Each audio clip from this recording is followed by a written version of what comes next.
Welcome back to Roto Moto. My name is Donnie. In this video, I will cover 5 riders I want you to look at when making your PulpMX fantasy picks for Spring Creek, tips for picking FFL, the weather report, race day schedule, and an early look at what could be my team come Saturday. But first, let's take a moment to recap what went down at Southwick last weekend. Total players were down just slightly to 7,311, 66% of which are paying to play in the Championship League. The perfect team scored 624 on the weekend, led by 100 points from both James Harrington and Tyler Stepback, as well as 60% pick trend Styles Robertson's 80 points.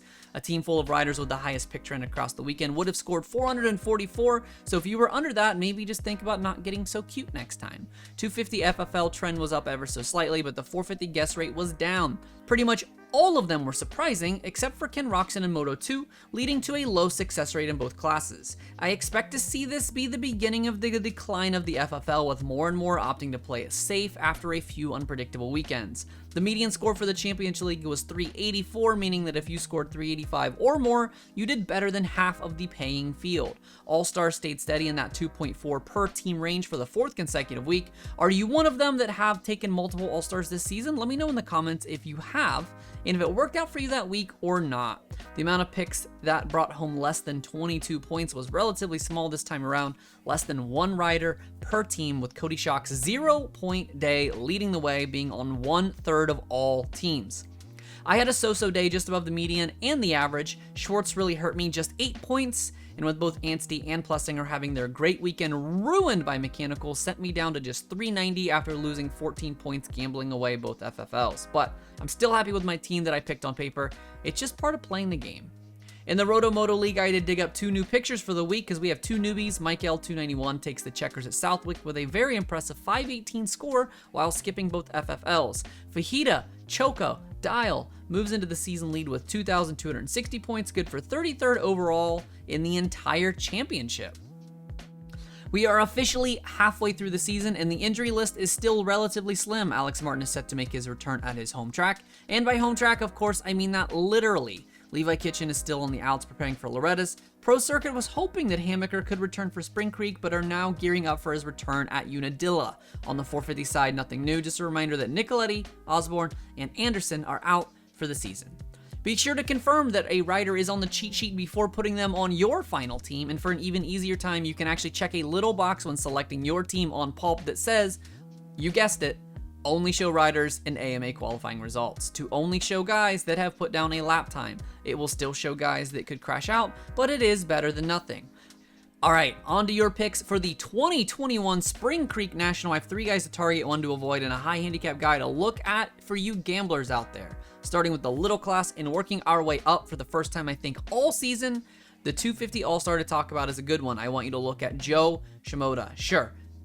Jeremy Martin at a 6 at the track he grew up with looks great on paper, but since returning, his results have not been stellar, and he's 1 awkward tip over away from re-aggravating an injury. Joe, on the other hand, has been nothing short of consistent in the middle of the All-Star pack. He's been consistently fighting within the top 5, and if you take out that first turn crash that saw his bike literally mangle stuck to another, he has finished in the top 6 in every other moto since round 2. And it doesn't seem to matter where he starts, he's able to carve through the field to offer up safe and consistent All-Star points. Another 250 guy I want you to look at is a usual All-Star that is eligible for double points this weekend, Garrett Marchbanks. The PulpMX Yamaha rider has been in the top 10 in 8 of his 10 motos this season. I feel like the pick trend is going to lean toward Michael Mosman this weekend, but Garrett has the same upside, but with better consistency, not to mention 1 extra handicap to play with. Surprisingly, both of them have a season best moto of 4th, but if I'm picking low handicaps, I would rather have the one that is moving forward during the motos instead of the one that is always falling back and falling down.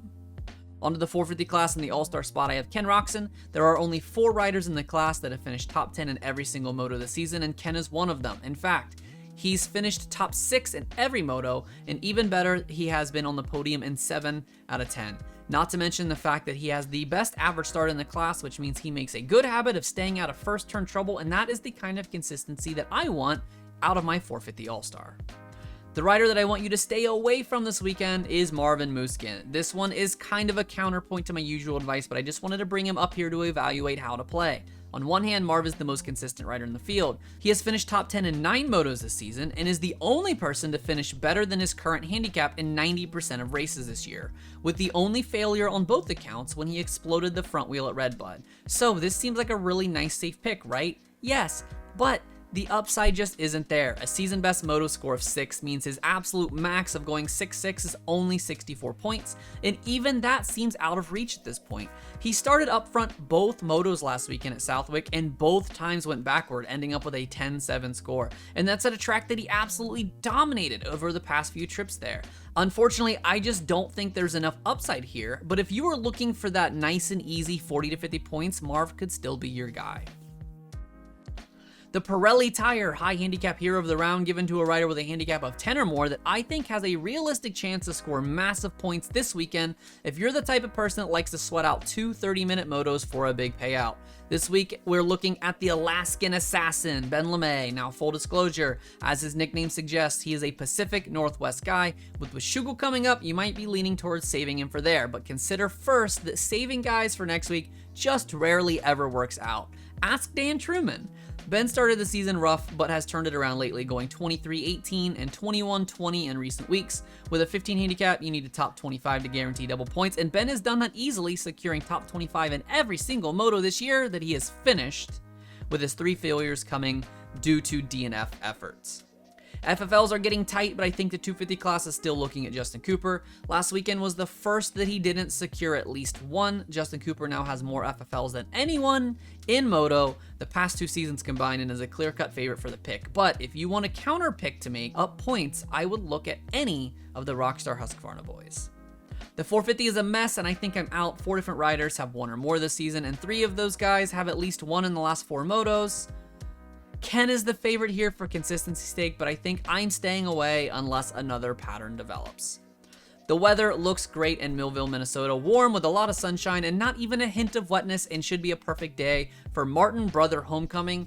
The race day schedule is a weird one. Despite Minnesota being Central Standard Time, the TV broadcast will be East Coast time, and for whatever reason, practice is starting later than usual, so there will be very, very little time between qualifying and gate drops to finalize your picks. I will have the cheat sheets done as fast as possible tomorrow, but if you're worried about the time constraints, be sure to join us on Patreon, as I'm able to upload the enhanced cheat sheets as each session concludes, instead of waiting for all of the sessions to finalize and posting at once. Link is in the description below if you're interested in that. And before I show you my early team for Spring Creek, I just want to take a moment to talk about the video sponsor. I'm excited to announce that Pirelli Tire is back with Roto Moto. Again, for another weekend, Pirelli remains dedicated to the grassroots part of the sport with their "We sell what we race, and we race what we sell" motto, providing you access to the very same Scorpion MX tire used by their professional racing teams, including world champions such as Tim Geiser and Jeffrey Hurlings, as well as the PulpMX Yamaha team and the Bar X Suzuki team. This approach has allowed Pirelli to place its research and development focus on motocross, benefiting the everyday rider when they take it to their local track. My Thursday night team looks like this. I have Pro Circuit's Mr. Underrated Joe Shimoda at a very consistent 5 handicap. Pairing with him, I have Nathaniel Thrasher, also with a 5 handicap, although this time with a double points. Another Yamaha mounted rider, Garrett Marchbanks, at a 1. And rounding out that squad, I have high handicap regular Rami Alves looking to bounce back after 2 rough weekends with a 15. 450 side, I'm bringing Ken Roxon's podium potential at a 3 handicap. Paired with him, I have fellow Honda rider Cody Schock at an 8, as well as fast Freddie Noren, also with an 8 handicap. Both of these guys have had rough luck recently and should be racing much better than their results show. Rounding out that squad, I have Team AllStars Ryan Surratt with a 14 handicap after his first off weekend of the year, a victim of an Alex Ray takeout and a broken throttle tube. Don't forget to follow at RotoMoto on Twitter and Instagram for qualifying insights, injury updates, stats, and banter as the race goes on, and of course those ever important fantasy cheat sheets. And if you want even more help making your picks, be sure to check out and subscribe to RotoMoto on Patreon for access to the enhanced cheat sheets, chock full of more data than you can imagine to help you make those huge point picks. I want to give a shout out to our current Patreon supporters. This channel is made possible by good people like first-time subscriber Kyle J, as well as longtime supporters Harper, Chad H, and Cora L. Thanks as always for watching RotoMoto. My name is Donnie, and I will see you on race day.